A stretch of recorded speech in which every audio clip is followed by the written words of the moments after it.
Hello বন্ধুরা, আমি এখন আছি ভগবানপুর নামক একটি গ্রামে। আর সেই গ্রামের প্রাকৃতিক যে ভিউ বা সৌন্দর্য তোমাদের সেটাই দেখাবো আজকে। আর এইখানে যে জিনিসটা তোমাদের দেখাবো সেটা হচ্ছে চৈতমুখ কড়াই চাষ। তো আমার সঙ্গে রয়েছে আমার ক্যামেরাম্যান জয় সরকার। আর ভাই ওদিকে একটু ফোকাস কর, ওদিকে রয়েছে টাকলাম্যান বন্ধু। আর আমার যে ক্যামেরাম্যান রয়েছে তাকে আমি ছবি দেখিয়ে দিচ্ছি। এই যে হচ্ছে আমার ক্যামেরাম্যান, আপাতত আমার ক্যামেরাম্যান হয়েছে। তো তোমার দেখতে কাছে আয়, বাড়া কাছে আয়। তো তোমরা দেখতে পাচ্ছ এই যে পুরো ফাঁকা মাঠটা পুরো কড়াই চাষ হয়েছে, দেখতে পাচ্ছ? যেটা চৈতমুখ কড়াই বলে। আর এটা ক্যামেরাটা কাছে নিয়ে আয়, আর ক্যামেরাটা একটু কাছে নিয়ে আয়।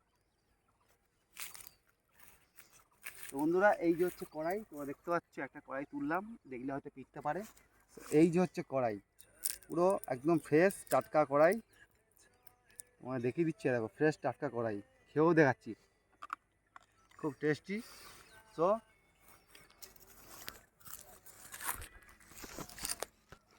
ক্যামেরাটা ভিডিওটা হয়নি। কি হয়নি? ভিডিওটা হয়নি, আবার প্রথম থেকে কর।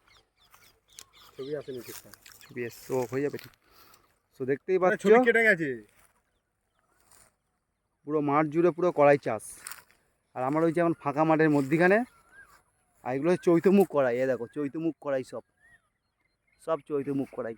এই মাঠটা জুড়ে শুধু চৈতমুখ কড়াই চাষ হচ্ছে। সো ভিডিওটা বেশি বড় করলাম না, জাস্ট 1.5 মিনিটের ভিডিও করলাম। তো দেখো, লাইক কমেন্ট করো, প্লিজ চ্যানেলটাকে সাবস্ক্রাইব করে দিও, আর পাশে থাকা বেল আইকনটিকে অল করে দিও।